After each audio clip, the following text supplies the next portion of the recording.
During Awqaf 3 months. It doesn't matter.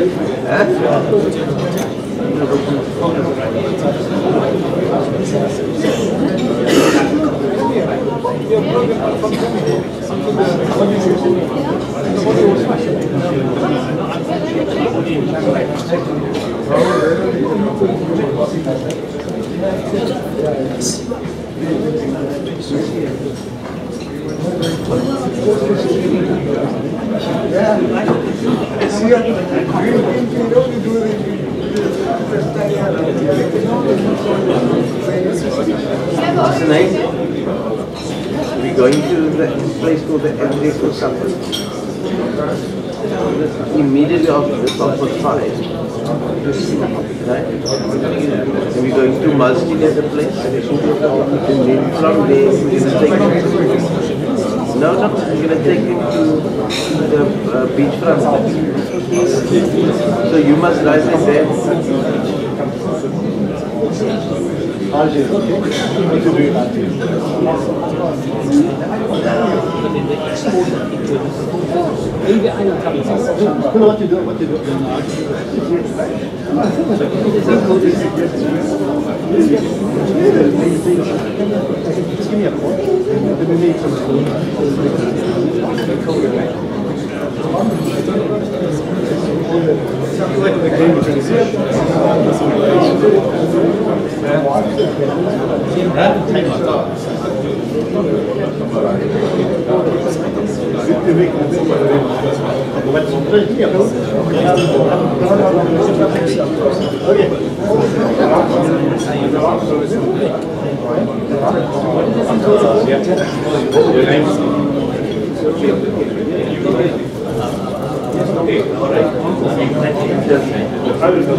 Worldwide.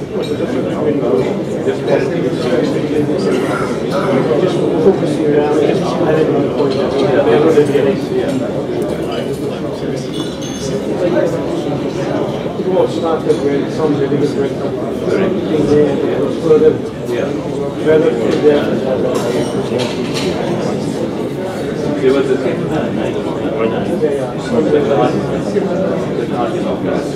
And there was also sending us the cars around set away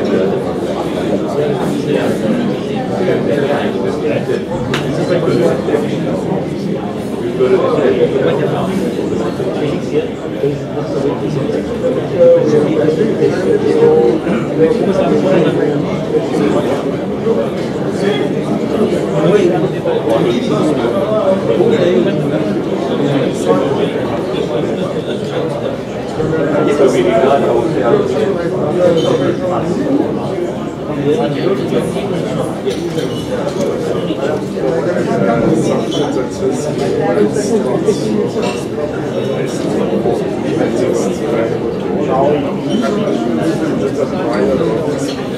yes, yeah.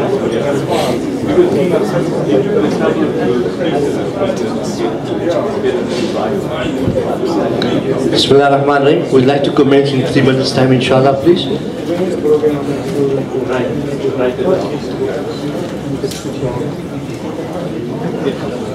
Then we could break on this lesson.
Assalamu alaikum wa rahmatullahi wa barakatuh, and welcome back.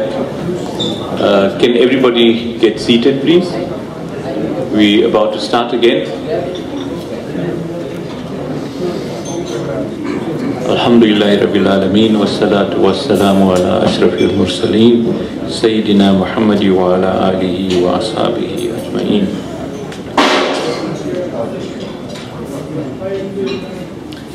What we're going to do now, although the program has got the workshops number 4 and 5, we first going to have the case study on Awqaf South Africa, which is going to be presented by Brother Zafar Ahmed,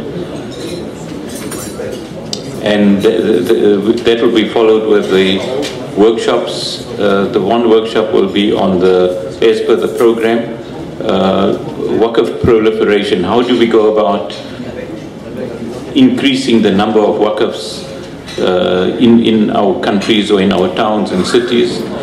And the other one would be a workshop on strategic directions of Waqf development, mobilization, education, empowerment, enrichment, and so forth. I see our numbers have actually seemed to be declining now in the afternoon after the heavy lunch. Okay, so I think without much ado, we'll start with Brother Zafar.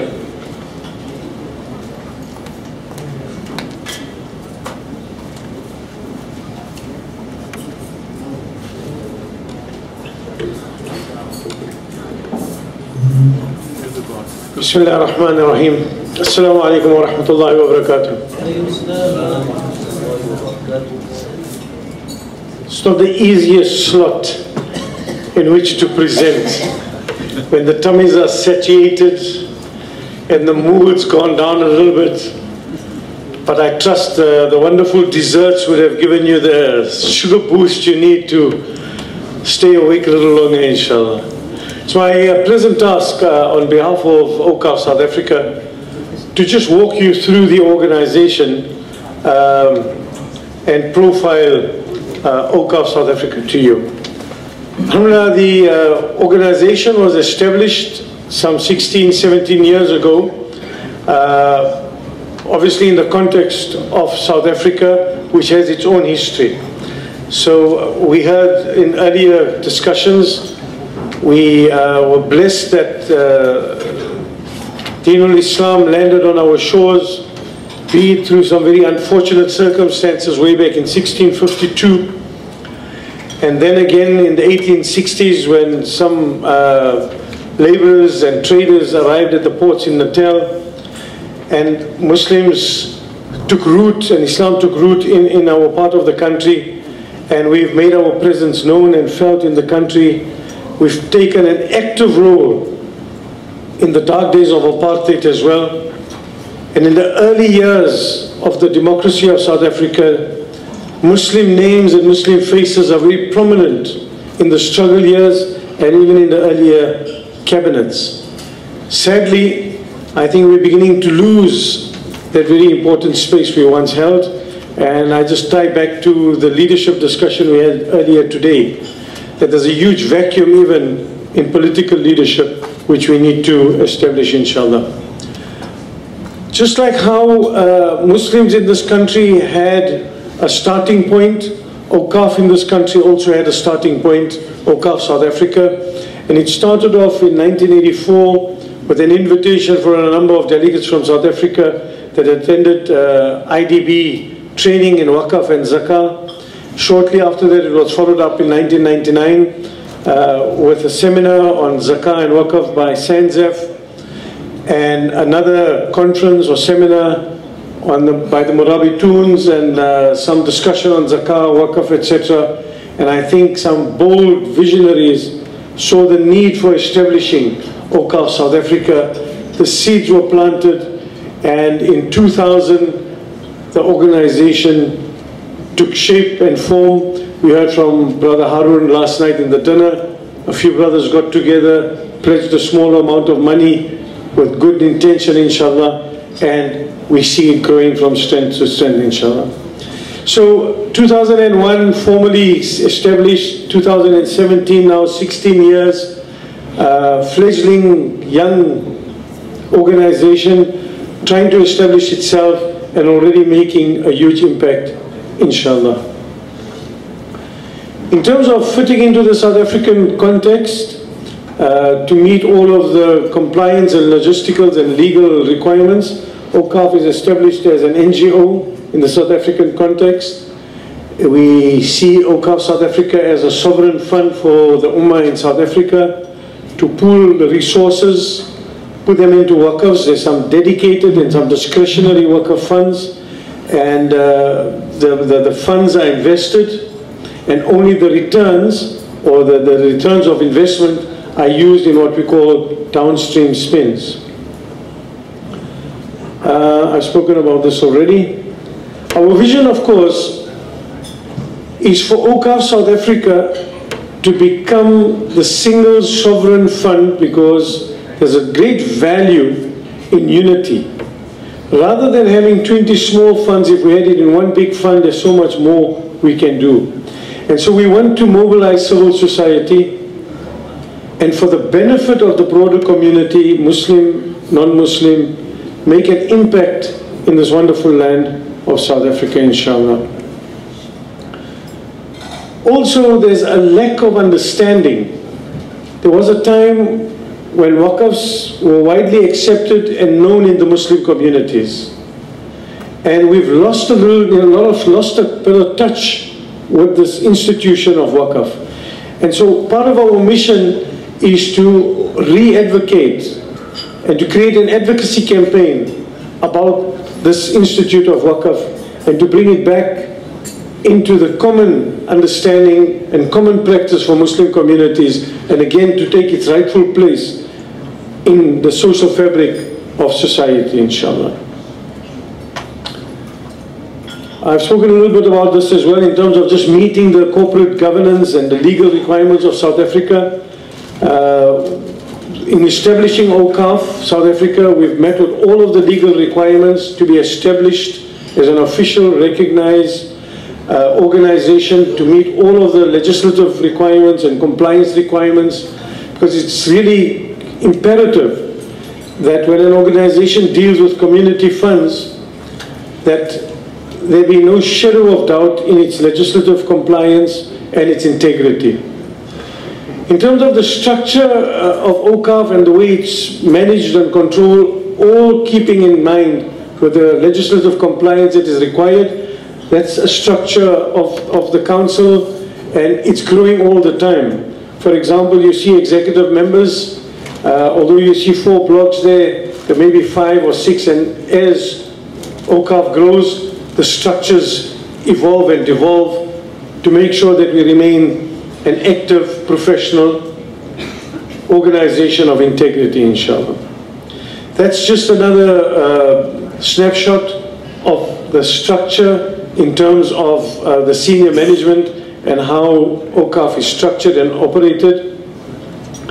I spoke a little bit about this. This is all the things we want to do to create awareness about this concept of waqf. And part of that is also the education.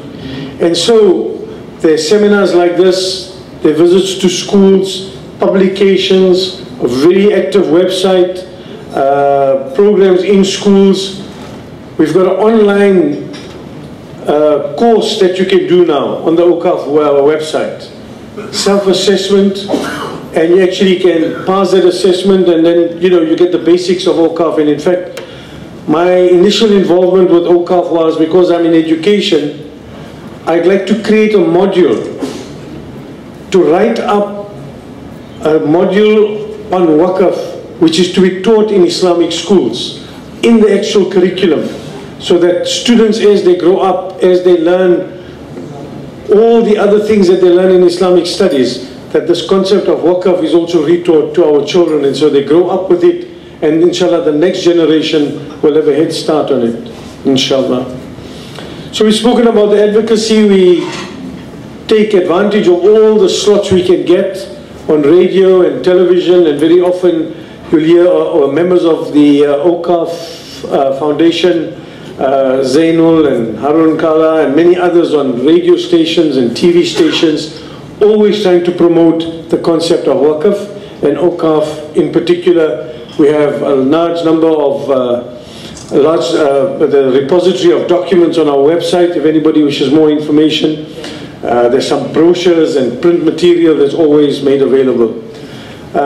This is an article placed in the Muslim Views example. For example, I spoke to you about this thing this morning, the article on Fatima al-Fihri and the Masjid Kawariya in Morocco.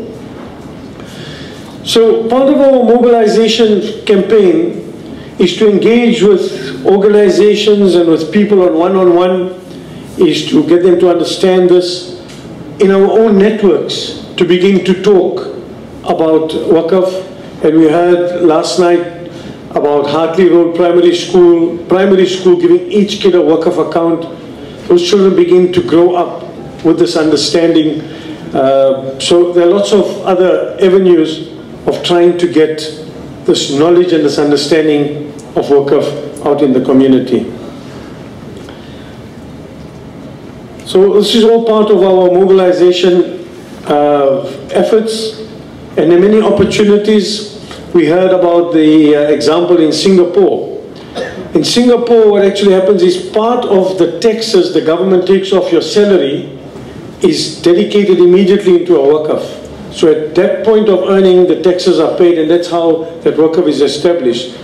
This country, it may be a little difficult to do immediately, but imagine if everybody, for example, that yellow bullet, everybody gave 1% of their salary every month into a dedicated Waqaf. We won't be far off from where Singapore is. So these are some of the initiatives we want to do or to consider going forward, inshallah. Now, there could be some very general Waqafs, but the opportunities within Awqaf South Africa for people who have a passion in a particular area. I'm an educationist, so I may want to make a contribution and I want my funds to go into an education Waqaf. You may be passionate about the environment, and so you'd like to make a contribution, and you'd like your contribution to support environmental issues. You may be passionate about Quran, and so you make a family Waqaf to support Huffaz, madrasas that teach Quran, printing of Qurans, and all the things that are related to Quran. And so there are lots of opportunities, and also at this point, I mean, the Awqaf management are very responsive to the environment we live in. I mean, in the time when the judgments on the Timor case are heard, we established a Waqaf in the Timor family name. And we're responsive to what's happening in the environment on an ongoing basis. So it's progressive, it's meeting the need of the time, and so the opportunities for anybody or lots of people that have passion areas to invest or contribute to those particular Waqafs that they feel passionate about. These are just some of the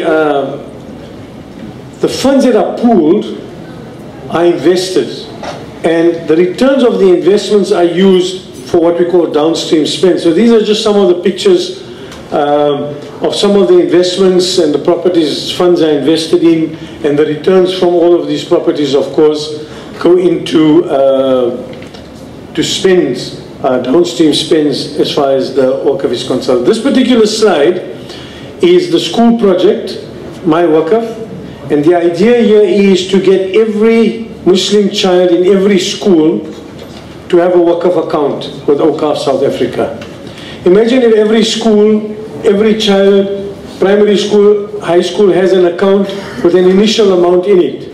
And as they grow up, they can continue to make contributions into this account. Inshallah, in the future generations, I think Awqaf will be a strong and solid organization, inshallah. We spoke about Waqafs, and I think some of our speakers elaborated a lot more in detail. That it's possible that you establish a Waqaf as an individual, or you establish a Waqaf as a family, you establish a Waqaf for purely charity, you have a mix, part charity, part family, and so all those opportunities exist. Some of the downstream spends, all the income generated are spent and spent to meet certain requirements. Poverty alleviation, social cohesion, leadership development, all tie into some of the key components of the vision of Awqaf. And so these are some of the areas in which funds generated or profits generated are spent in. And again, from time to time, different organizations request assistance from Awqaf, and we're happy to partner with any organization whose mission and vision fits into the Awqaf. And so while this list is here, it's not conclusive, because there are many other areas in which Awqaf has assisted. We heard also this morning some very good examples. Kari Lokat explained a little bit about his family waqf. There's the Waterfall Islamic, or what is better known as the Mia's Farm waqf in South Africa. The Rustenburg Masjid complex is a very good example. For those of you that know Lenasia, Nurul Islam, they have a wonderful complex around the corner from the masjid. For those of us in the Durban area, the Juma Masjid Trust, which was set up in 1890 and is still surviving up to today. And of course, Awqaf is also part of the examples of some of the South African waqfs. This is a snapshot of what appeared in the Financial Mail. The Waqf Waterfall Institute, or what's better known as Mia's Farm. Currently, they put up this Mall of Africa and that whole business and office park. So this is one of the very powerful waqfs in South Africa. This is the Grey Street one I spoke to you about a minute ago, 1890 established. This is Tshwane Muslim School in Pretoria, Lenasia Muslim School in Lenasia, Al-Falah College in Durban, and so there are many, many other examples which give you a quick snapshot. So what are some of the challenges we face as Awqaf South Africa, or even I think many other countries or where waqf hasn't really taken root? I mentioned a few. Obviously there's a lack of understanding, lack of knowledge. Not everybody is included in this, and there isn't sufficient understanding and sufficient information out there, and not enough people are participating in this. And so we really need to have a serious advocacy campaign, an education campaign, to make sure that we can bring the conversation around waqf back into mainstream conversations whenever we talk about Islam and social development, inshallah. So in going forward, do we take small baby steps and incremental growth? Do we go big bang? And so these are some of the strategic decisions Awqaf South Africa will have to take and make. Alhamdulillah, over the years, in the last 15 years, there's some graphs I've seen where we had very slow start, and in the last 5 years, alhamdulillah, I've seen tremendous growth in Awqaf, and I pray inshallah that this is a sign that we're ready to take off, inshallah.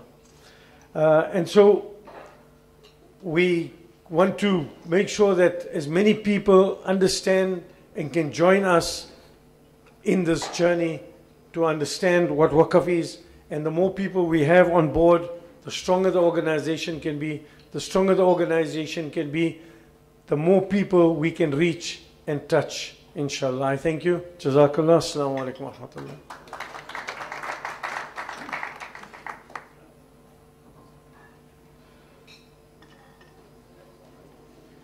Jazakallah, Zafar. If there are any questions, we'll give about 5 minutes or so. If anybody has any questions to ask on Awqaf South Africa, on the Awqaf South Africa model. Anybody? Yes, Sister Rashida.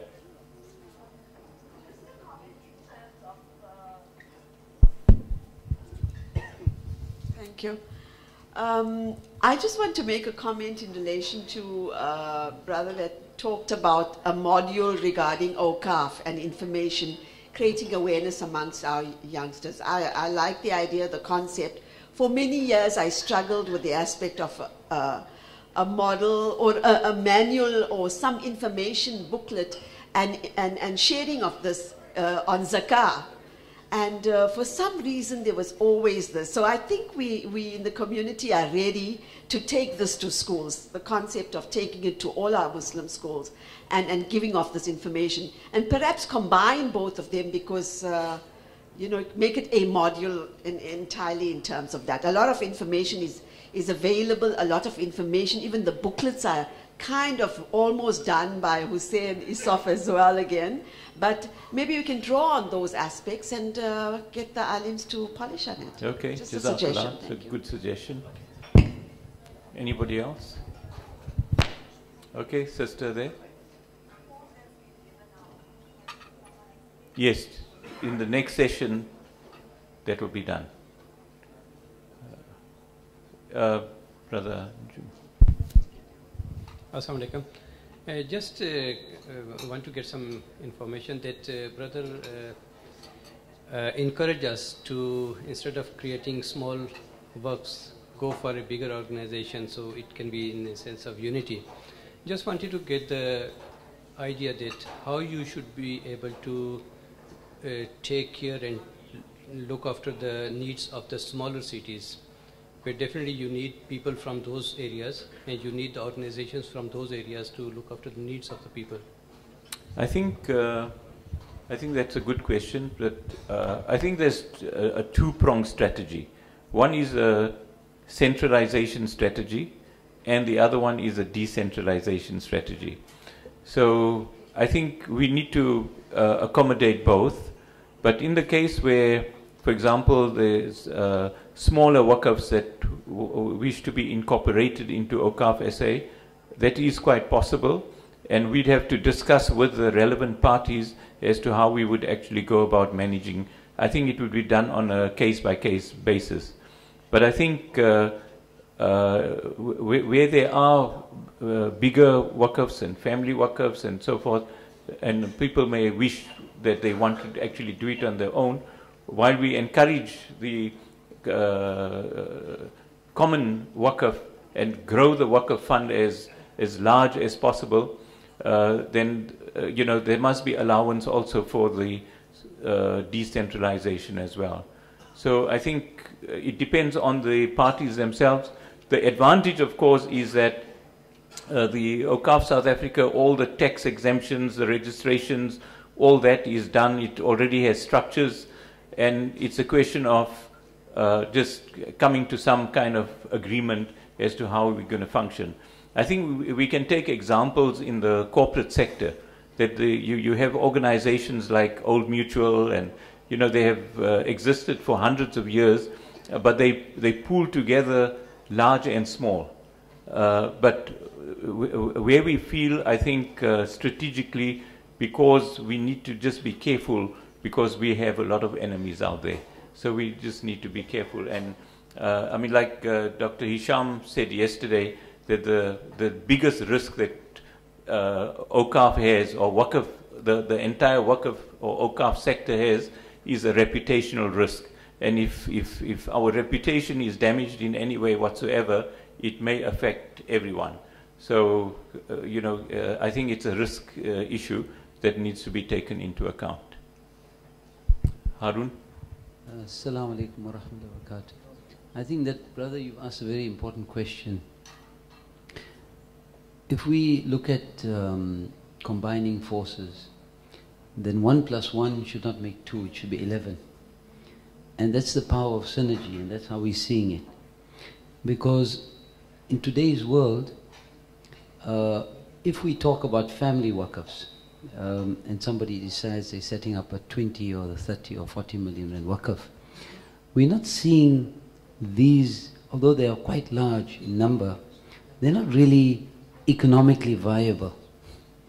So if we put together maybe a few billion rand worth of assets, then all the costs start becoming, you know, sort of very economical, and sort of you have a lot of cost savings. It's almost like putting 3 businesses together. Instead of having 3 admins, you have 1 admin administrating 3 billion rand worth of businesses. And I think that's where the power of centralization comes in, where we must use it to build economies of scale. Because economies of scale will give us savings, and that savings can be put back into the community in terms of reinvesting in all the programs that we have. Now, if we take some of our, other NGOs who are doing it well, for example, if you look at the Gates Foundation, I mean, he himself put $25 billion in just one waqf. And I think Warren Buffett came in and said, look, should I set up my own waqf or should I rather join? And he put another 25 billion towards that. So they're sitting with something like $50+ billion worth of assets.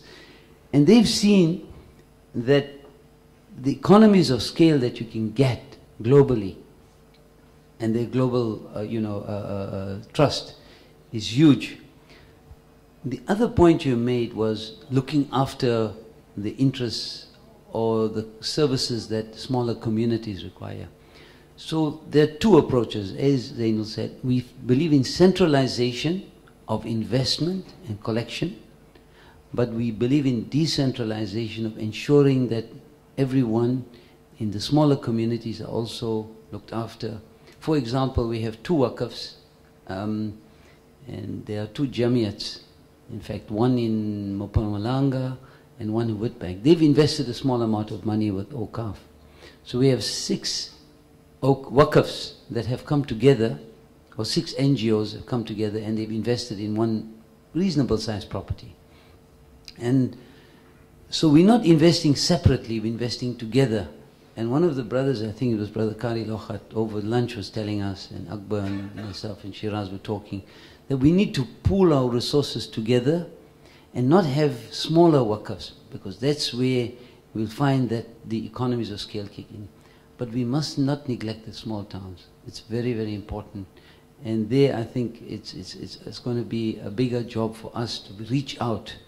And we are, inshallah, going to do that. But talking about the snail's pace, Brother Zafar, or is it Big Bang?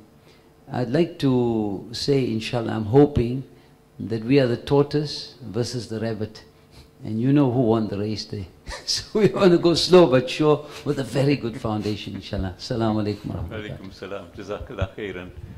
And Yusuf Chemba from Uganda. Thank you so much, Brother Zafar, for that wonderful presentation.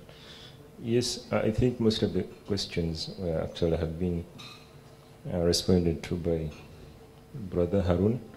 Thank you so much. And what I think I didn't hear well, or probably it was missing out, something to do with crossing the boundaries. I've had that. Sorry, question about? Crossing the boundaries. Yeah. Much of the efforts, whereas I'm here, because you would probably ask me then why are you here, coming all the way from Uganda, but I'm thinking that we could stretch out our arms as far as, let's say, East Africa, because we can't wait for the 17 years that you've traveled to get where you are now. We think we can fast track our achievements, probably by maybe having more training on our side, or probably giving you trustship in our Awqafs, in our parts of the country. Because the amount of time, the amount of resources that you've really invested in this might not be so easy for some countries like ours. The rate of corruption, the rate of mismanagement, there are so many problems in different countries. So I'm hoping they could probably consolidate this kind of memberships that you have in our countries. You could probably get to more and higher achievements. I really loved the concept of, Brother Harun has mentioned this aspect of growing bigger. The bigger the work, the bigger the achievements, the economies of scale. So I'm thinking that let's think bigger beyond South Africa. Thank you so much. Jazakallah khairan. I think, inshallah, Awqaf South Africa has been involved in Uganda. We had a training program in 2016 there, with Brother Hamed, and we had a very good training program there. And I think we had a discussion with the people from Mauritius this morning. They are very keen to establish the AwqafSA Foundation there in Mauritius. So our vision is really to globalize, and we have been actually very active elsewhere as well. But we are completely behind you, inshallah. Okay, last one. Assalamu alaikum. Walaikum salam. I have a question on designated work funds. I have seen here in the booklet there is a number of designated work funds.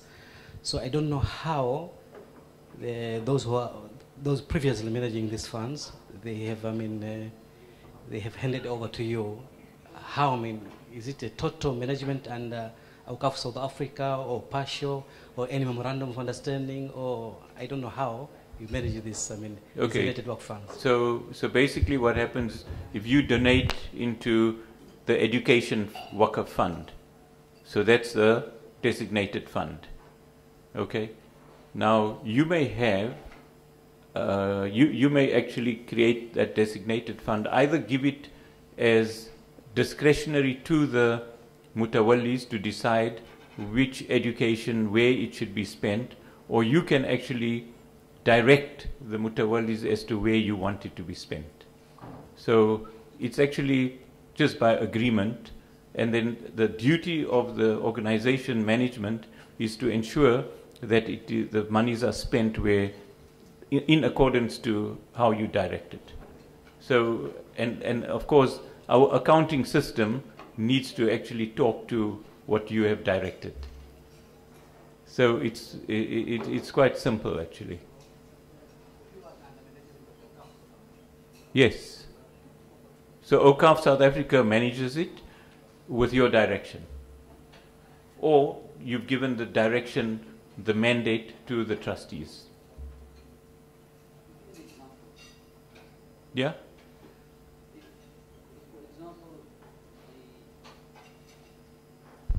Somebody decides and they pledge, say, 100,000 rands, for example, and says, now that is designated for education, and Al-Falah school needs to be the beneficiary of that, for example. So we then have a clear direction from the person that's set up the waqf, under the management of the mutawallis and of course management. So we have to follow instructions. That's a legally binding contract between us and themselves. Of course, it's a spiritual contract with them as well, because we are accountable to Allah for those waqf funds. And we have to follow the direction. But if they put 100,000 rands and say, look, do 25% towards education, 25% towards cataract operations, and 50% towards social cohesion, and they don't give us any direction more than that, then we can make a decision which educational institution, which social cohesion programs. But if they then put a totally general waqf and says 100,000, and then it's up to the mutawallis. We have our programs, will designate certain funds to different projects. So it's almost like you can be very specific, you can be general, and then you can have no specification. So that's the kind of classes of waqfs that you can get. If I can just add to that, yesterday you all set into the whole issue of waqfiyah. Remember? One of the things about the waqfiyah, some of you actually were sitting in the group where you had to do a designated waqf and you had to draw up a waqfiyah. So in this case here, you would actually, in your waqfiyah, which would be your wish list as to where you want it to be spent, that's where you would actually write down. It could be a written document. Okay?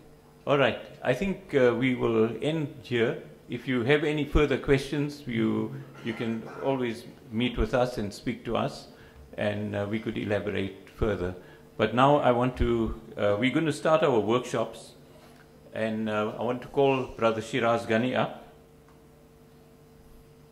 Brother Shiraz is a chartered accountant. He's also a businessman. He's one of our trustees, and he is very passionate about the proliferation of the waqf system. and he has been very, very active in this regard. And you know, he has initiated a scheme where we could actually literally bring in the multitudes of Muslims into the whole Waqf system. So we want to share this with you, and Shiraz will take us through it.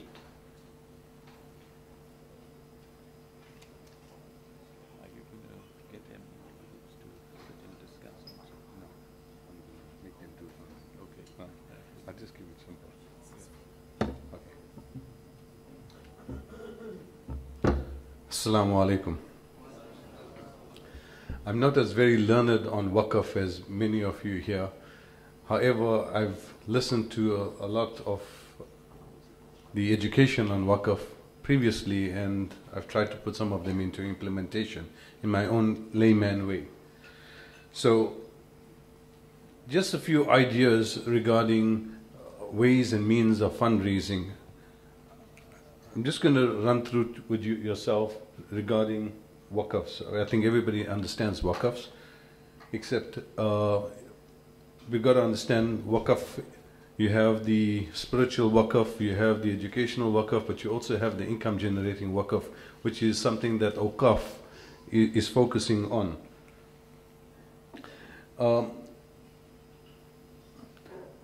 The most important thing for yourselves as ambassadors for Waqf is to be able to relate to people that you speak to in educating them on Waqf.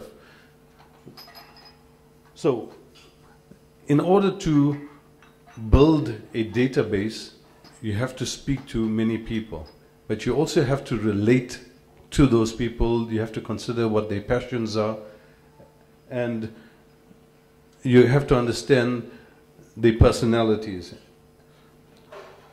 Many donors, they are able to create their own Waqf, so we have to appreciate that part of it. The masses don't have the capability. Brother Harun mentioned earlier that you know, the sum of 1 + 1 is 11. I thought it was 3, but 11 is good enough. So most of our community members are not able to do something by themselves because the impact is limited. However, if they crowd together to do something that they are passionate about, it makes a huge difference. Firstly, because of many contributions add to the bigger value. And secondly, when people invest into a Waqf, they also put their time into it because they want to ensure that they get the reward for it. I've gone through the part of a Waqf. I think we've all listened to Waqfs being madrasas, masjids, community development centers, but also Waqfs can be in the form of commercial properties that generate income in order to be able to fund these halls, these schools, these universities. Also, we can get Waqf investment via dividends from companies that invest into a Waqf by giving shares in their company, profit sharing, as well as giving their time. In terms of fundraising, there are a few ways in which we are able to do so. First of all is introducing the Waqf to people. The first part is Awqaf having given the opportunity in the last 2 days to be able to educate everyone on Waqf, and I think everyone has got a 100 rand Waqf. Is that correct? Fantastic. Just in terms of that alone, the donation of Waqf, the contribution of Waqf into Awqaf has been given to yourselves. You're also able, even in the back of your mind, even though the account is in your own name, you can allocate a certain portion of that 100 rand Waqf to whoever you want, your family members. In fact, what I would like to do, because this is the workshop, each and every one of yourself have got a page in front of you, correct? Not the pages that have been given to you. Take any other page and write 10 names down that you would allocate 10 rand of your gift that has been given to yourself. If you could just do that for 1 minute, it'll be very easy for yourself. It's not the page that I've given you, it's the, take any other page. Because this near you can make to yourself as well.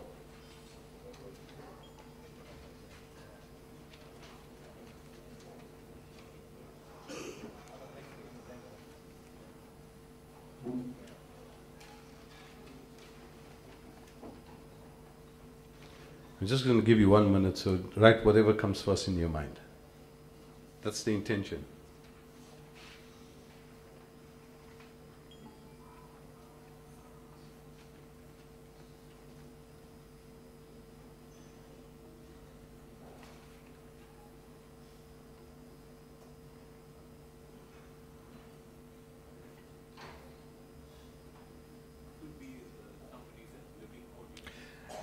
It could be somebody that's living or deceased. Choose the 10 closest to yourself. 100 divided by 10 is 10 rand each.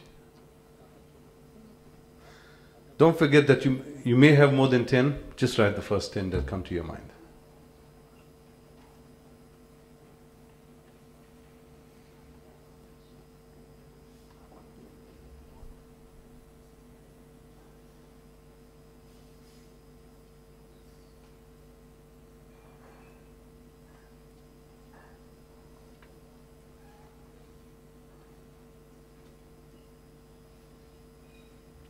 So while you're writing it, I'm just going to say a few words. Even though in your mind you may bequest part of your gift to them, the fact that you are doing it, Allah subhanahu wa ta'ala is grateful. He has abundance of reward that He gives us. We will also share in the same reward, even though we've passed it on. That's one of the systems of waqf. As you pass it on, you also get the reward for that. Are you all done with your 10? If you haven't done, you can write it while I'm speaking. So, I think you'll have learned that the person that shares a sunnah will get the reward of that practice. We've heard it in the last 2 days.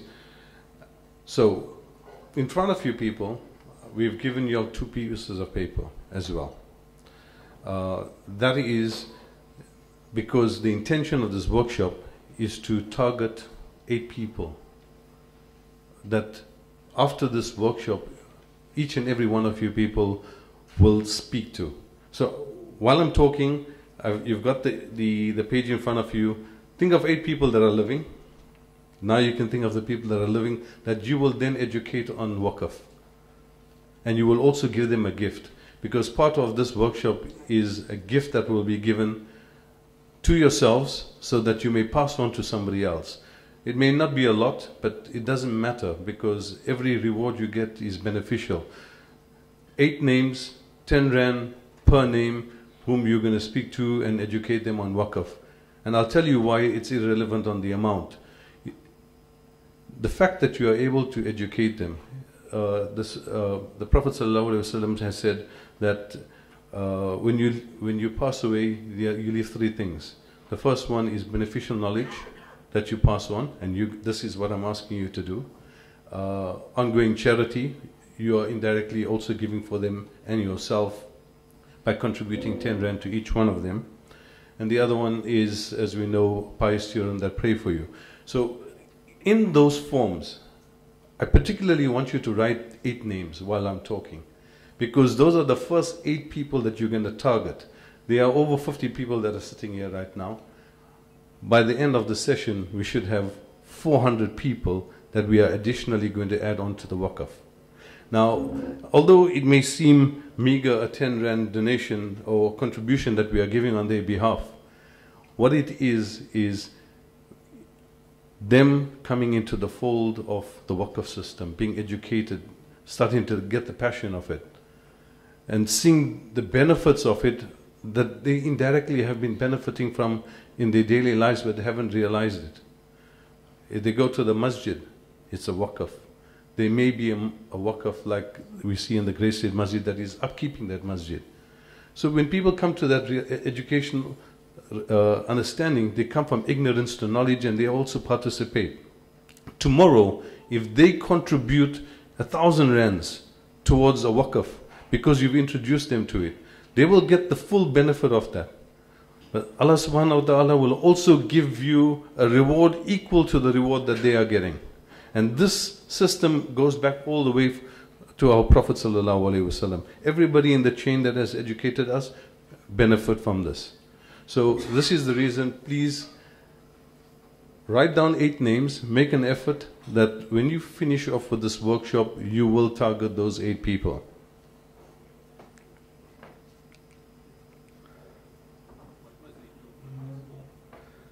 Now, this form is for you to, for now, to write their names on it.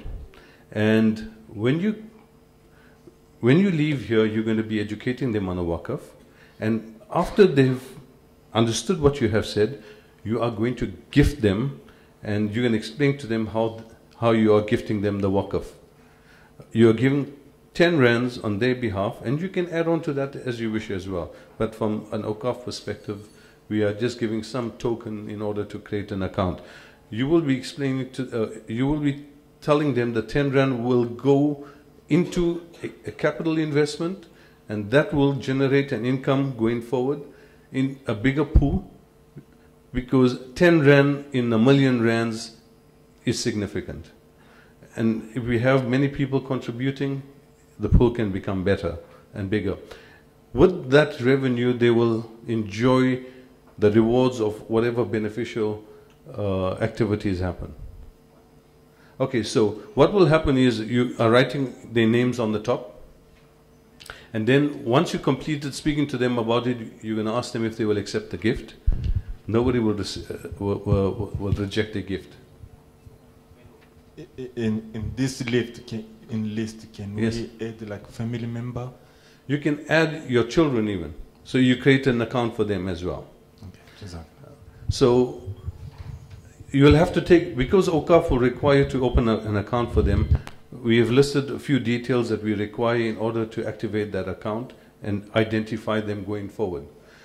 Awqaf will then send them an SMS and an email, providing them with their own unique account number at Awqaf, and that they can use going forward to contribute whenever they feel like doing so. Even if there's a pledge line, they can call in and say, this is my Awqaf account number, I'm pledging 100 rands. Yes. Yeah, once this form is completed, you can take a photograph of it, you can email it to Awqaf, and we'll send you you should have the details by the end of the session. You can send it through to Awqaf and they will process it. Let me just go forward from there, because I think this is the most important thing for us to take away with from our personal perspective. Right? Just from another point, I've taken from this an idea. When somebody's given a gift, usually if you had to pass on a gift to somebody and you explain to them what waqf is all about, and you tell them in the future when they have the capacity they should also contribute towards waqf. And I have asked you to write 10 names down. Now usually I've got it on the screen here. Usually you would choose your family members, you would choose your parents, those that have passed on. What I've done is, and something that happened to me as well, when I was introduced to waqf and I was told, contribute, and this is for Sadaqah Jariyah for yourself and your family, I said, okay, this is brilliant. And I was told, set up a family waqf. And the gifts that you got last night, which was the 100 rand waqf gift, is actually your family waqf, which incorporates your entire family, so you can contribute towards it as a donor to your family, for your entire family. But you also today can also create an account for them individually. But this is what I have done, and this is how we can explain it to potential donors as well. I've added in myself, my wife. I've added in my parents, my grandparents, and obviously because I'm married, I had to look after my wife, so I included my wife's parents. So your spouse's parents, and I included their grandparents, so they get very humble thereafter. Thereafter I considered my siblings, her siblings, their spouses, my children, don't have any grandchildren, but you can also look at that. So you become all-inclusive, because this is something that is in the heart. When you want to also contribute yourself, you want to look at everyone collectively and say, you know what, I thought about everyone, alhamdulillah. And you say, oh, Prophet sallallahu alaihi wasallam, and then you say, kullu mu'minin, because Allah Ta'ala is beneficial to everybody. You say kullu mu'minin, He gives you the same reward, and He gives it to everybody as well. So this is what will happen from that. A person that wants to contribute, he will start adding on people to it, and he will end up building his waqf into the future. So it's something that you can emulate, and you can also teach others to do the same. I've spoken about the gifts. The other way to do fundraising, and we've tried the concept, I think it's been done twice or thrice. I do it in my own company as well. I believe I have many employees in the company. A lot of them are non-Muslim. So when you talk two Islamic things, they don't understand it. When you talk something that is for all mankind, they understand it as well. Some of them want to contribute towards activities. A typical activity is as a corporate waqf, we contribute as a company to an investment which is the cataract investment. The company puts in 50 Rand, the employees put in 50 Rand. It doesn't go towards a medical attention of a particular person, but it goes into an investment. The income from that contributes to the bigger pool of whatever is being spent. So people relate to it that we can help right now, but we also need to ensure that there's continuity. So we invest for the future. It may give a smaller return today, but as it builds up, it will grow and it will be significant. So this is what we do. In order to create funding models, we have our corporate waqf that we can promote in all our companies. And you don't even need to be the owner of the company. You can recommend it amongst the employees of the company or to your employer. Donations of land and property. Many people are single, older people, maybe they don't have any children. There's an opportunity to tell them to donate their property to waqf, which will then go into it'll be for them, but once they have passed on, it'll go towards a general waqf. One way, in terms of experience of raising funding, we found that a lot of property developers, if they are approached to contribute towards a waqf, rarely do they give a capital sum. But what they do is they are able to donate a unit, an apartment from the construction into waqf. So if we find an opportunity, we should look at that as an alternative as well.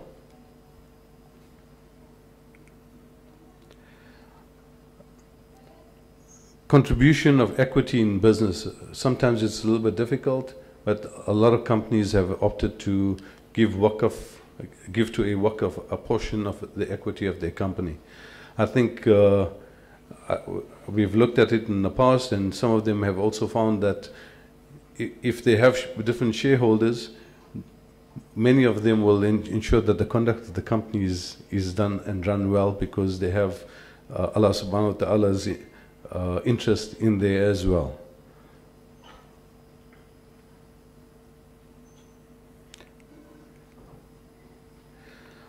The other thing is, many professionals, many businessmen enter into business ventures together, and maybe for a construction or maybe to buy a business.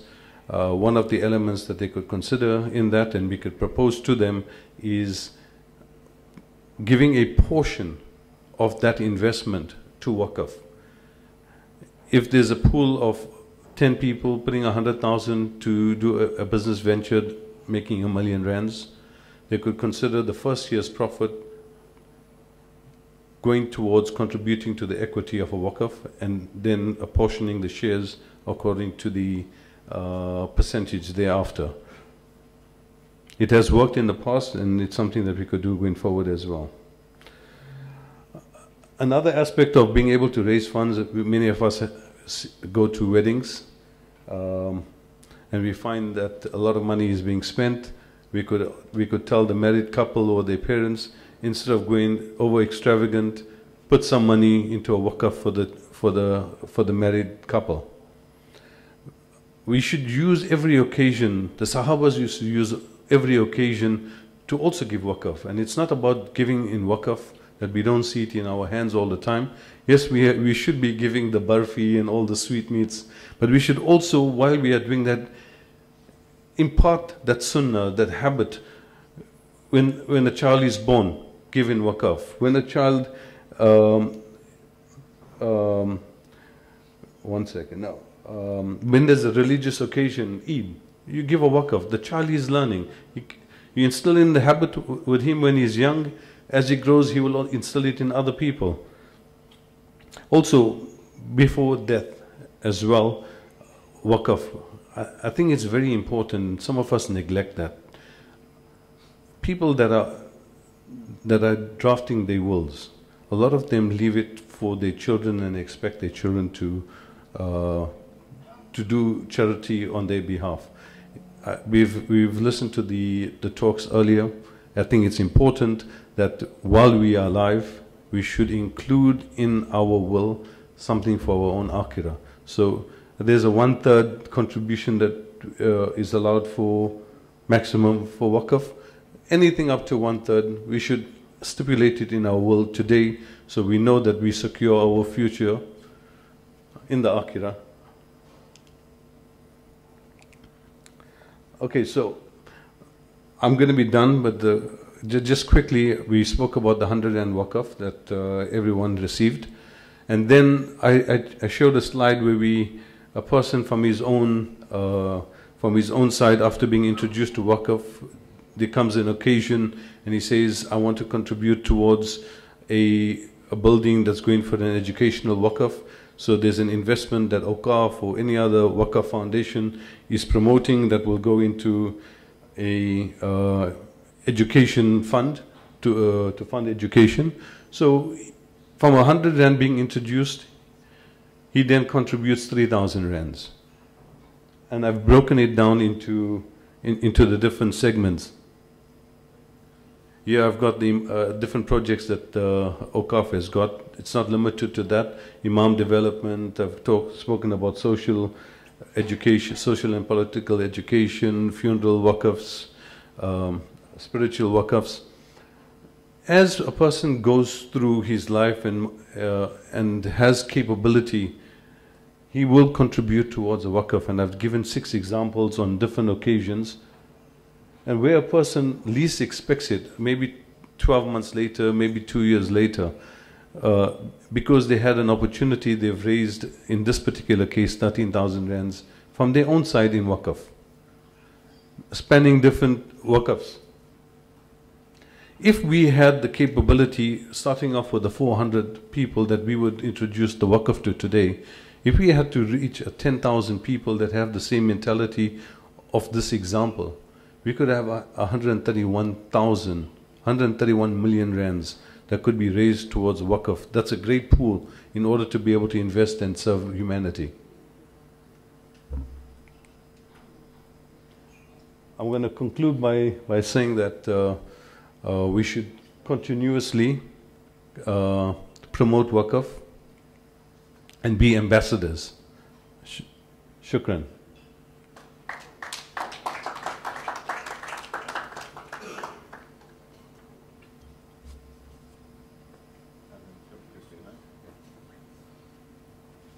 Shukran, Shiraz. I'm sure that by now we've got like how many waqf accounts now? We've got 80 times 8 and then 80 times 10 again. 600. Oh, wow. Okay. All right. Jazakallah. Are there any questions with regard to what Shiraz has been talking about? Yes, brother.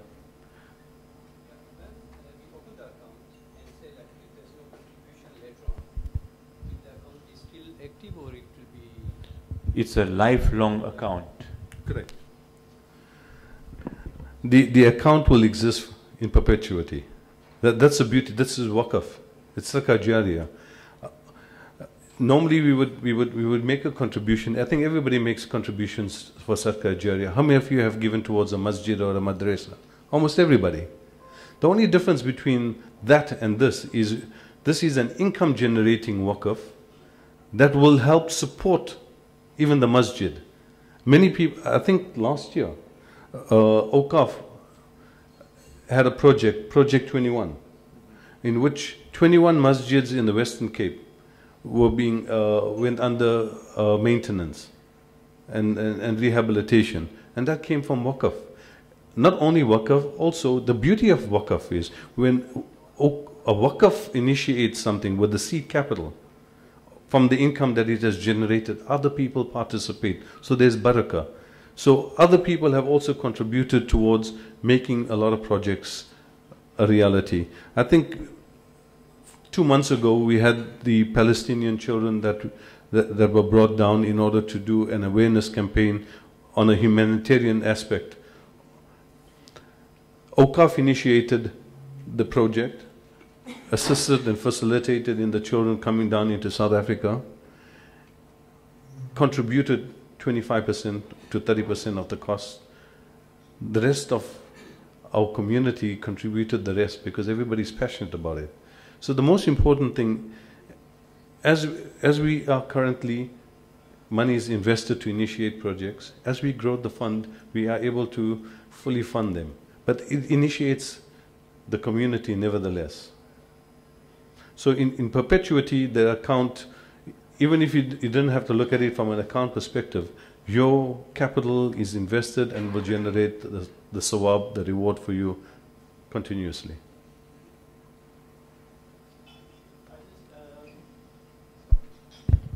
Shukran. You have covered the question I have. I just need some more clarity perhaps on it.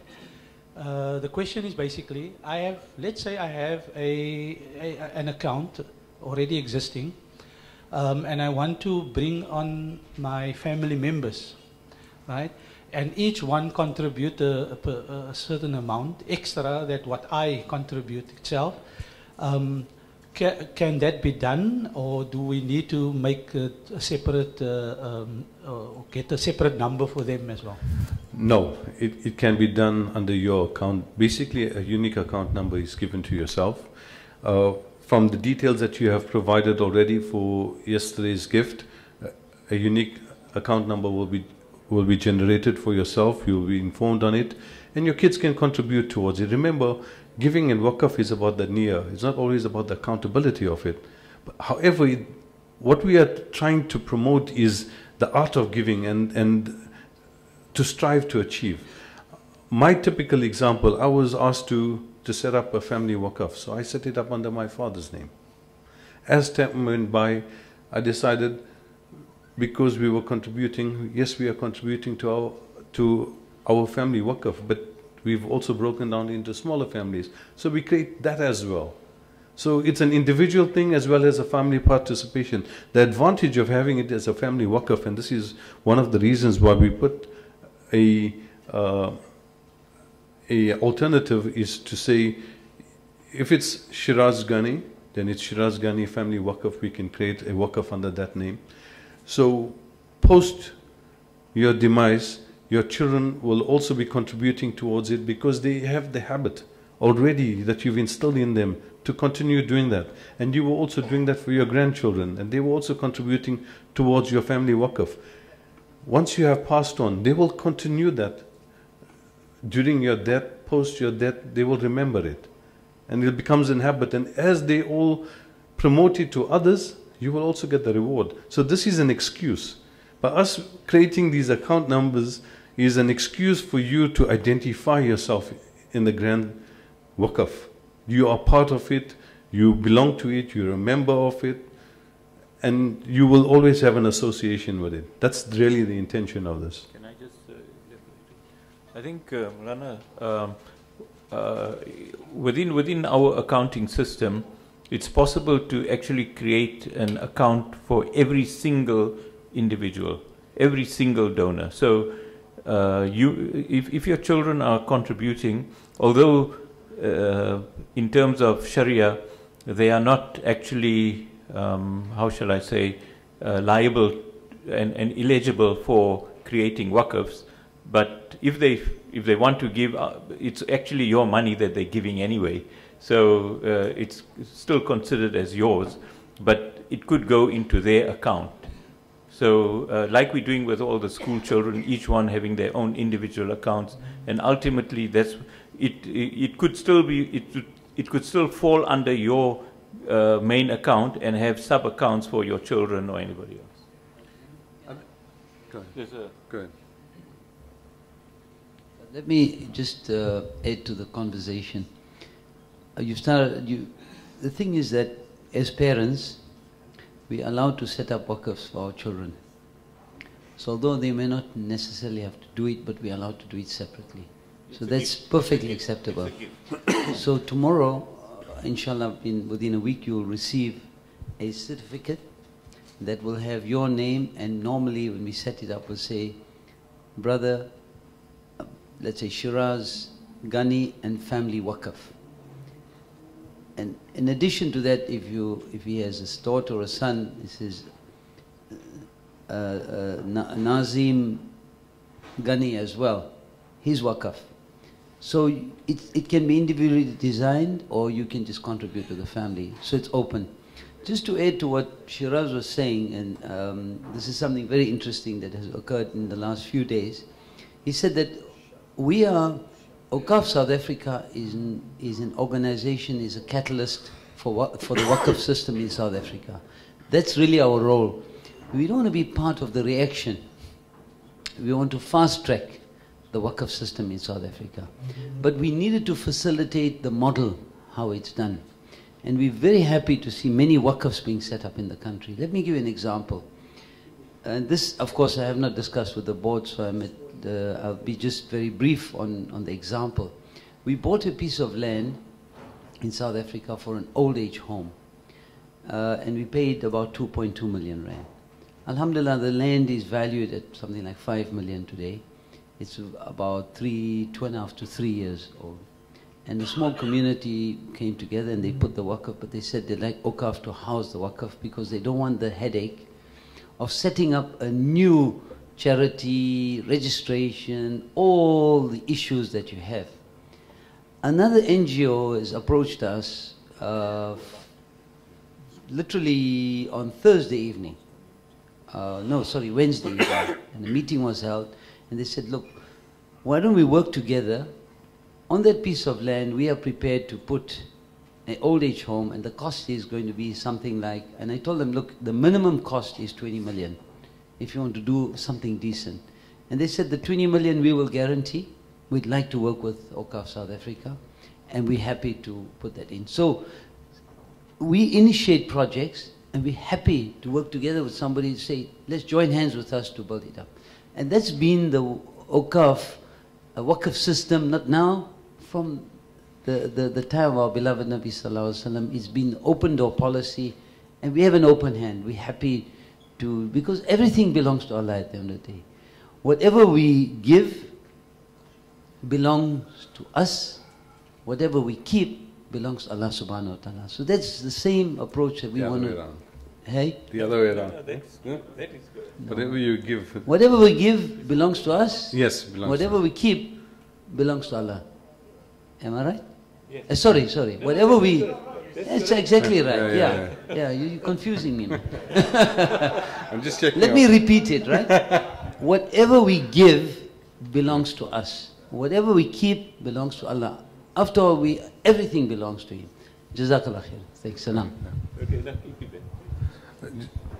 Just one more thing I wanted to mention. In terms of the different waqf accounts, we've spoken about the My Waqf campaign, where Awqaf's going to all the schools, and together with the schools, they are promoting and giving a waqf account to each and every student. Now, they are being educated on what waqf is all about as well. They will be able to take that knowledge and be able to replicate that knowledge into implementation. But together with that, it works for the school because a waqf is created for the school as well. As the child develops, starts to earn money after getting an education, he's able to reflect back on that school and say, I am going to contribute to the waqf for the continuity of the school in perpetuity, inshallah.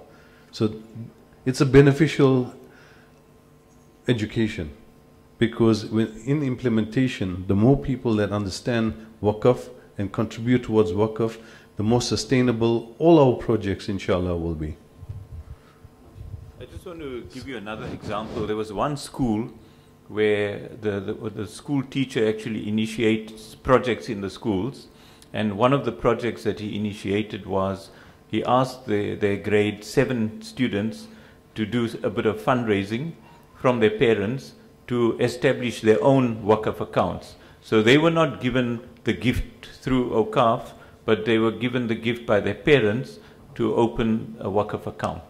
So, you know, you can actually encourage that model as well. Assalamu alaikum wa rahmatullahi wa barakatuh. Okay, my question is, okay, since you said if you fill up these forms, we'll open like 600 accounts. So what I wanted to know is, are those accounts open with the banks or, and if so, there is this thing with banks where they charge monthly fees, admin fees, and if you put 100 rand in one account, the bank might take the whole money. Okay, I can answer that very simply. The funds may be put into a bank account, or if it's already existing in Awqaf, there is no charge for that. Basically, it is an Awqaf account. That means Awqaf is a waqf foundation.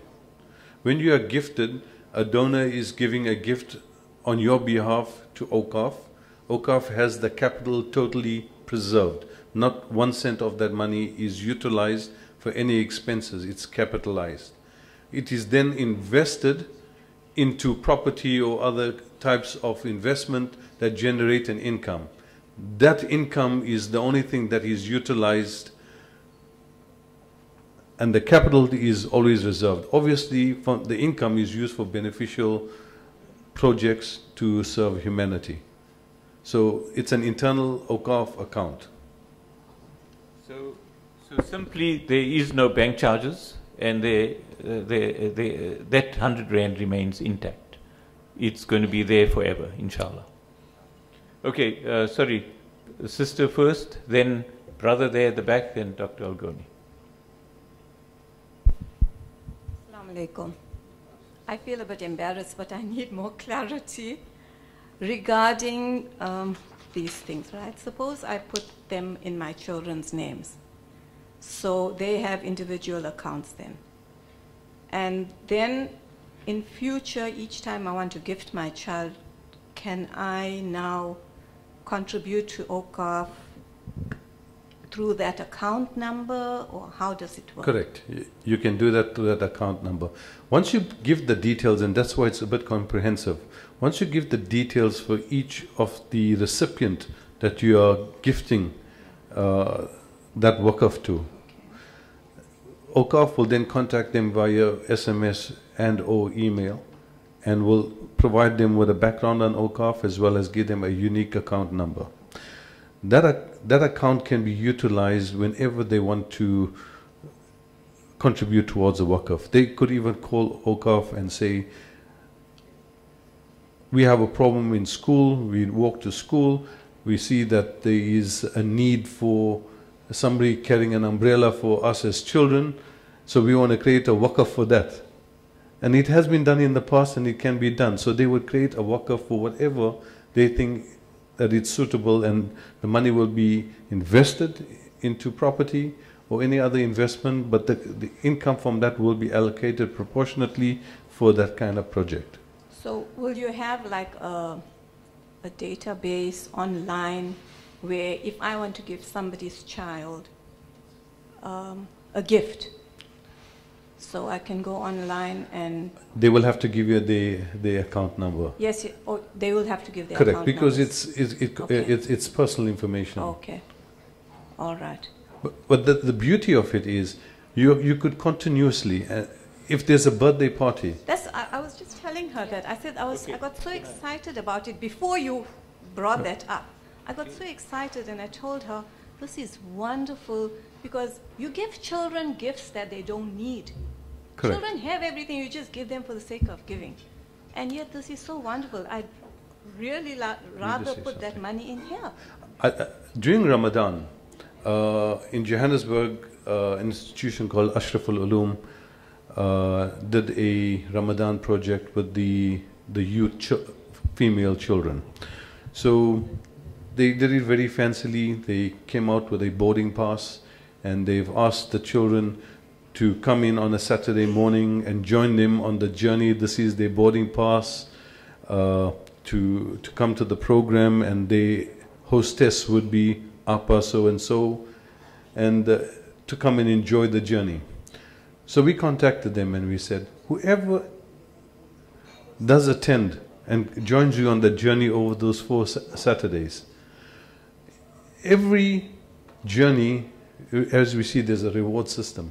So we're going to have our reward system as well. So they will get 25 points for every Saturday morning workshop that they attend. So there's means and ways of gifting, but sometimes we want them to identify towards it. And this is the reason for the account numbers, so that they can have ambitions to grow it themselves. Not only for the gifts that they have been given for general waqf, but maybe they aspire to do something else. And they say, you know what, our imams, they assist us. They don't have medical help. So we will also contribute towards a medical waqf that could be invested so that they could pay their medical plans. It's a lovely initiative, really. Jazakallah.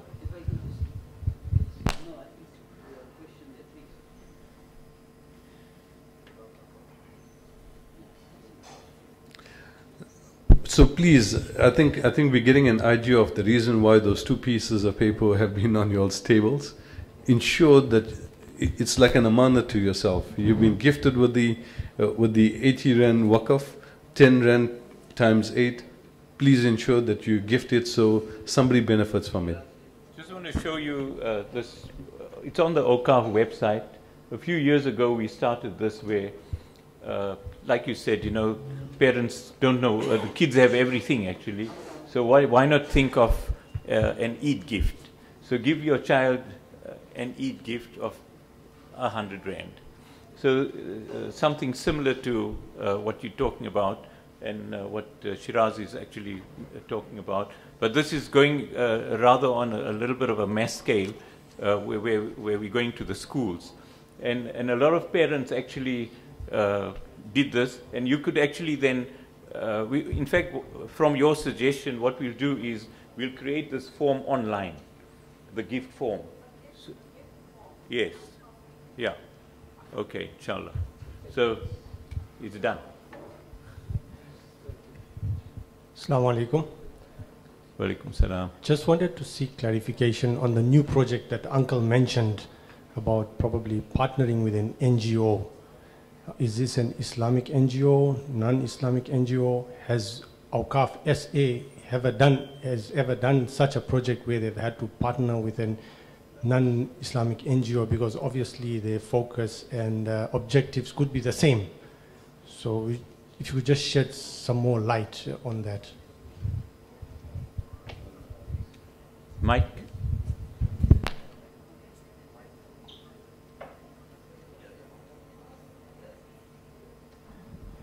Yeah, this particular initiative is actually a Muslim NGO. This is going to be an easy one, but we have partnered with NGOs that are not, you know, sort of from Awqaf South Africa, and they are non-Muslim. For example, on an education program. We've even partnered with the Department of Education, where we've done a maths intervention for what, about 2,000 students in Gauteng, for example. We ran the same maths program in Cape Town, in a few schools, and there, alhamdulillah, we had fantastic results. In that particular school, this was about 6-7 years ago, we changed the results from the average of 40s to 60% in that school on maths. And we know that was a bad difficulty and a challenging. So we take those interventions. For example, the cataract operations. We've done thousands, I think what's it, 4,000 now? 4,500. It's 4,500. 4,700. 4,700, which are with our last year camps that have come in. That we partner with the government hospital, right? They give us time.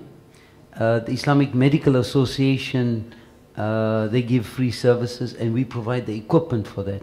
Now 4,000 4,700 cataract operations would normally cost you around 47 million rand if you go commercial. But it has cost us a fraction of that because of the free services that we have received. So your suggestion of partnering is absolutely very, very critical. Ultimately, we're here to serve mankind, right? Our beloved Prophet ﷺ has come for Rahmatul Alameen, everybody. So we want to follow that exact same system. We've not, in the cataract operation, people who walk in, of course, we got to pre-register, and we don't look at whatever background they come from. And in that particular one, I know in our community here, historically, the whites were privileged. But in this particular camp, we had 8 or 10 white adults who came, older people that could not afford. And alhamdulillah, there was no question of who we give the service to. And, we colorblind when it comes to service, because that's what our beloved Nabi Sallallahu Alaihi Wasallam was. So we have to follow his sunnah. Just taking up on the sister's comment there about the gifting. Just recently, is a wedding taking place in December, and somebody asked me the question, can we do, because now we're trying to change the philosophy. Instead of giving out gifts to the family, so instead of spending 1,000 rand giving out gifts to the family, they've decided to reduce the gift to 250 rand as a token. And 750 rand is going to go towards, they said, which waqaf? I said, look, you got to choose the waqaf. So they're going to give to the Hajj waqaf, you see. So that's the kind of change of mindset we need in the community to transform our community, because there's lots of money being spent. If we can transform and reduce our spending and say, okay, others are spent there. I know in Pakistan, a very interesting initiative was started in the Memon community. In the Memon community in Pakistan, when they have weddings, and of course many weddings are quite extravagant, but they've put a limit now and said, look, if you spend a certain amount of money on a wedding or invite so many guests, 50,000 rand has to go to a community fund where they will get younger children, girls who are orphans and cannot afford to get married, and pay for that education. 50,000 rupees will go. So that's a kind of thinking we need to start planting in our minds, right? And I love your concept about actually being able to go online and seeing how much is that 100 rand waqf worth. Now that sadly I can tell you we won't be able to do online now. But we have an initiative with a joint venture project that we're starting. Unfortunately, the funding is quite high for that. It's going to cost us 3 million rand to set up this full system that we can give you accountability. You can press your code, your number, and say, right, how much is my investment worth today? But we're about 2 or 3 years away from that. And in fact, alhamdulillah, I've had a meeting with this particular gentleman 2 weeks ago, and he has committed that they're going to give us this service at zero cost to Awqaf South Africa. That'd be their waqf to us. But they say, look, we need about 3 years to set this up, but they're going to share this platform with us as a no cost to us. So, inshallah, in a few years, hopefully that 100 rand we'll be able to account for and say, look, that's now worth 330 rand. You know, it's almost like a pension fund. So, waqf reporting instrument. So, we've got a lot of projects in the pipeline, and alhamdulillah, with your help and your support and your advice, inshallah, in a few years, hopefully that 100 rand we'll be able to. Sorry about that. Jazakallah. Thanks, salam. Okay, Dr. Algoni, then Maulana A.K. Ali.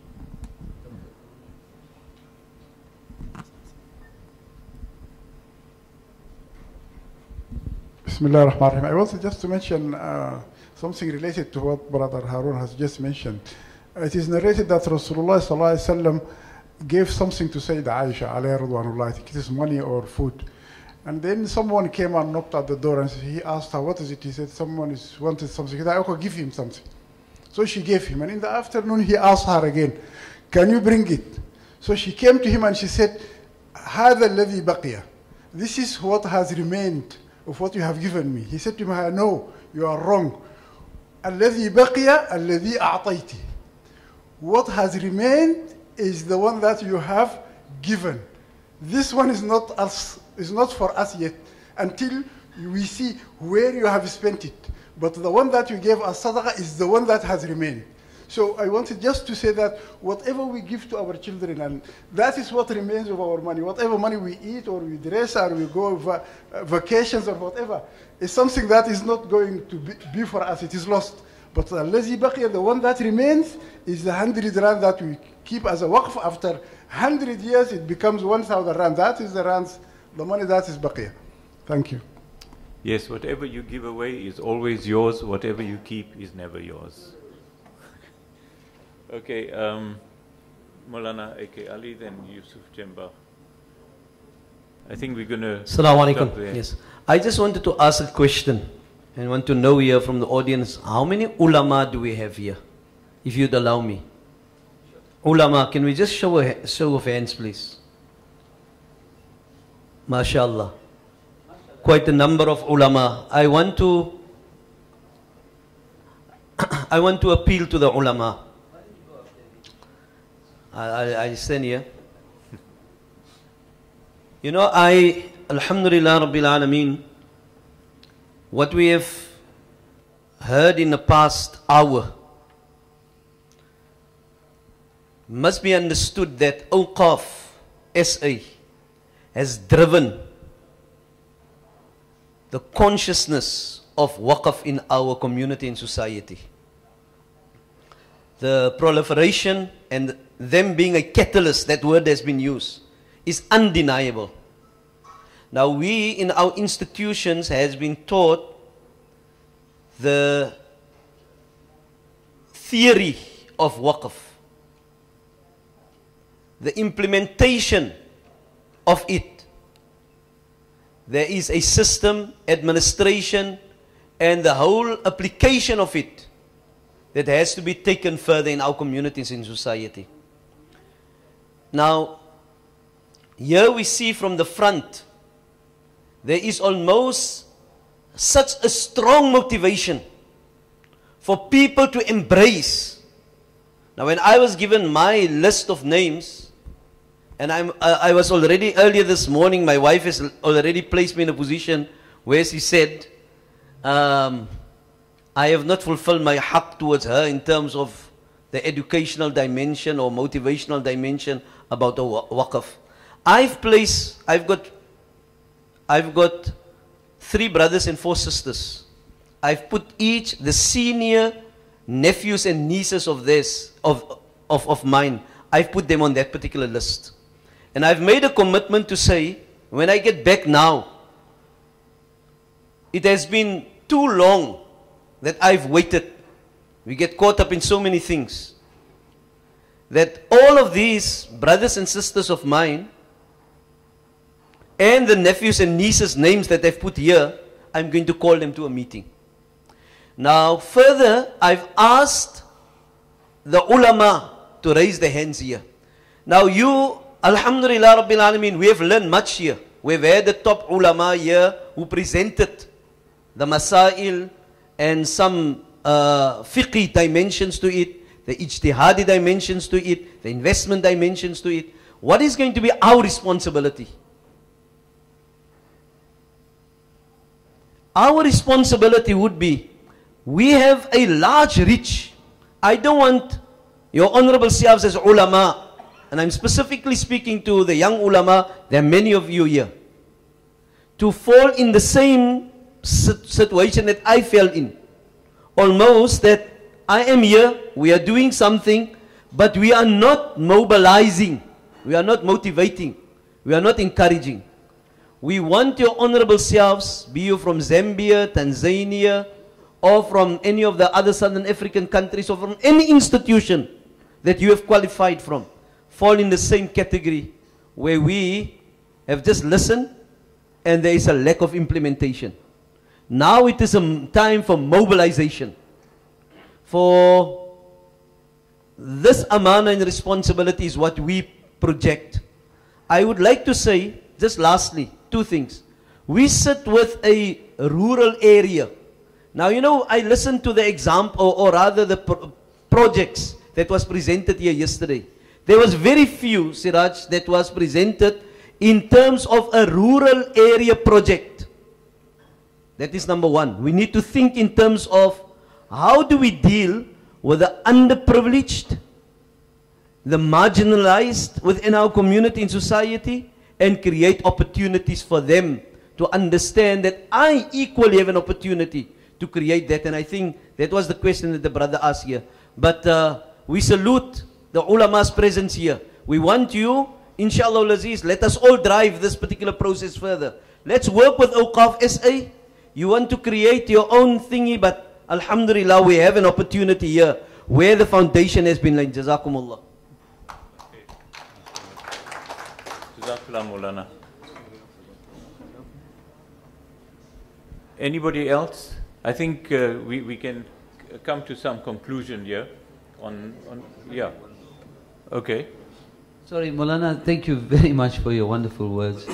Just on the rural project side, we have a tree planting project to make schools independent of fruits and vegetables. And so far, alhamdulillah, you know, there's so many projects we're involved in, it's hard to classify. But 40 schools, trees have been planted in those areas with the schools. They've been taught the concept of jam making, so they can make jam and vegetables. So that's an ongoing project, but you know, it's all about resources. So we are busy at the moment talking to the community, and unfortunately I think all the brothers don't know about it because we haven't had a meeting. But just last week we met a senior person in the Somali community. And one of the projects we're initiating, and this is still in the, but it's in 3 months it's going to be up and running, is how do we ask our community, our immigrant community to help schools in rural areas. And one of the projects we suggested to them was the tree planting and the feeding project. They love the project, so this is a panacea for xenophobia. 2 schools already have been adopted by them. They're giving food. And this is amazing, the peace and tranquility that they have in that area. So that's the one initiative that's happening. And we have another, the South African Shura Council are working with us on further school projects. So these 2 projects, one is panacea for xenophobia. Imagine the community that's in your community selling you products are able to plow back into the community. So we're hoping that that will transform that aspect of the relations that we have. Of course, I see that Zainul has put the borehole project. I'm going to give him the opportunity. No, it's fine. Carry on. Okay.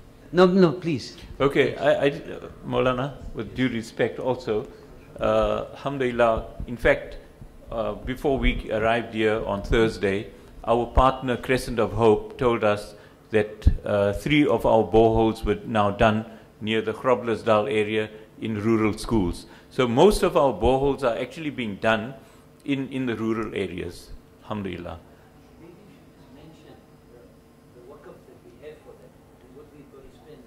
Yeah, we have got to do 100 boreholes, and we have got a donor who have donated for the 100 boreholes, and we are looking for areas, suitable areas where there's a water shortage, either in schools or in Islamic centers in the rural areas. These are mainly in South Africa, and in fact through this project there are many other people that local that are actually inquiring about it and donating. and we are actually encouraging them to pool the funds, and those that donate into the borehole Waqf are benefiting from all the boreholes that are being done. May I just add, the sum we were given is about 14 million rands as towards boreholes exclusively. Of course, it's over a few years we have to do it. But what we have recently done, to make that money go even further, we bought a borehole machine. So we have a contractor now, and he is doing the boreholes at maybe about 1/3 of the price. Or is it half the price, plus minus? So it's looking good, but sometimes because it's further traveling and days, then it's going to cost us a little more. But so we can make that money go further, like we're trying to do with the cataract. So it's all about also making sure we get economies of scale. And because there's so many boreholes, we're able to do a lot more with that money, inshallah. Thanks. Okay, Shiraz?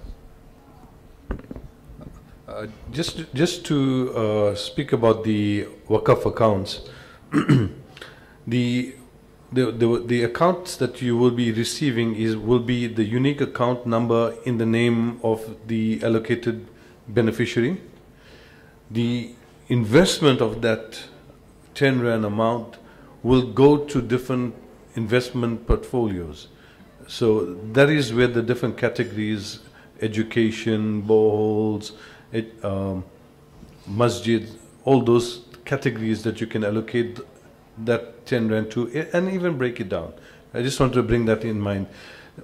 Just in terms of the projects that we encourage you to promote, whatever projects that you see are happening in your community. One of them that we've seen as an example, how many of you are here from the Imam Development Program? There's a few of you here. Now, the Imam Development Program 3 years ago was at 15 ulama that entered into the program. Today it's 72. 72 imams on the program that are being facilitated in the emerging communities to promote Islam, especially to the reverts, the people that are isolated in their community and have embraced Islam.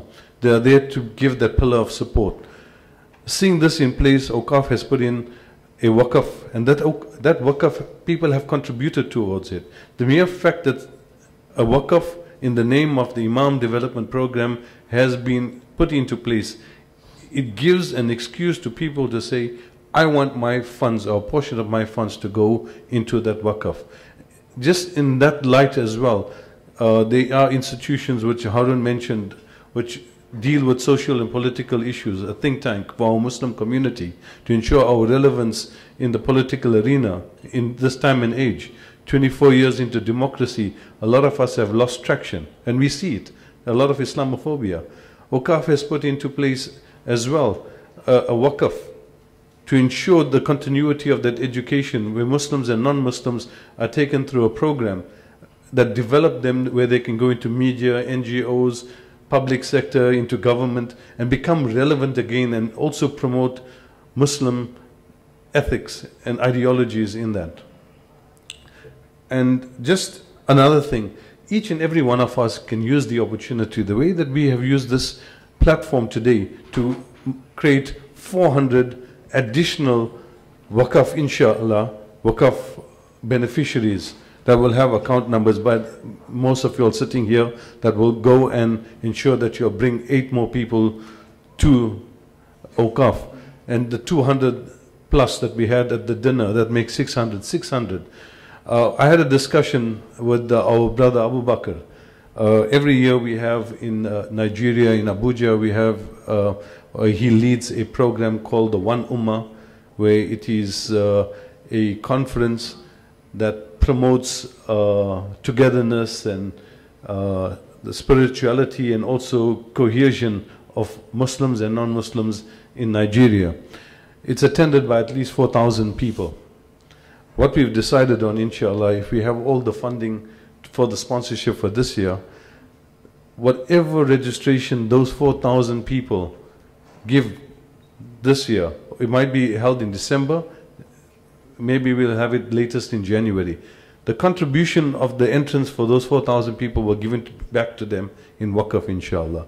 Now that promotes Awqaf, or the Waqf Foundation in Nigeria, for 4,000 people already. So we need to use every excuse.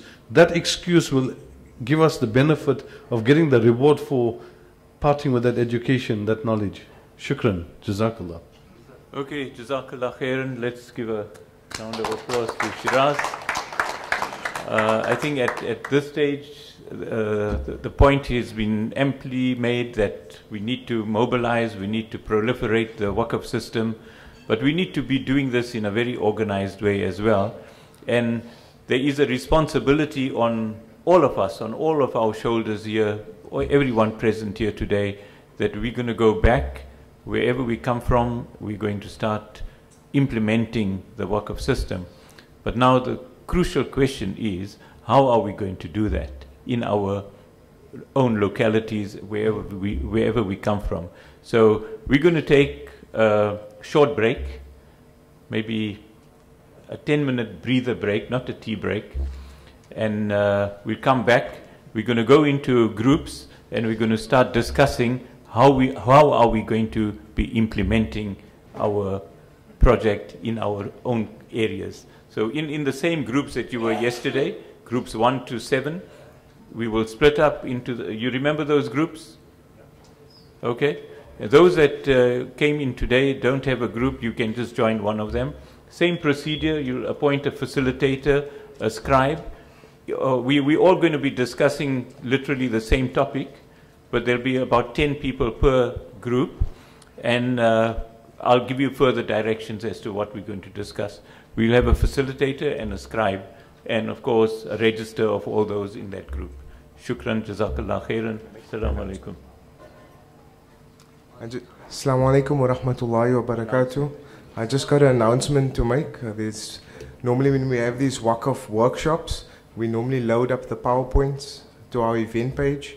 For those that want to implement and take this to your respective communities, we have uploaded, if you go onto our event webpage, so if you come onto the landing page of the Yahya, if you can navigate onto the home page, there is a banner which will click through and come through to this page here. Just scroll down, Yahya. Scroll down. Click here, this banner. You click on that banner. That will take you to, click on that, Yahya. That will take you to the event page. All the event information is on there. If you can just scroll down, Yahya. Okay, you see the presentations. So that's day 1's presentations. It has been uploaded to the website. We are currently busy with today, and any other further videos supporting documentation, you can take this with to your community for implementation, inshallah. Okay, Jazakallah. Thank you. Thank you, Hasnain. Okay, we got a 10-minute break. We're coming back. And you can stretch and have a deep breath. So this is where Sheikh Abu Bakr is going to be discussing the implementation of perhaps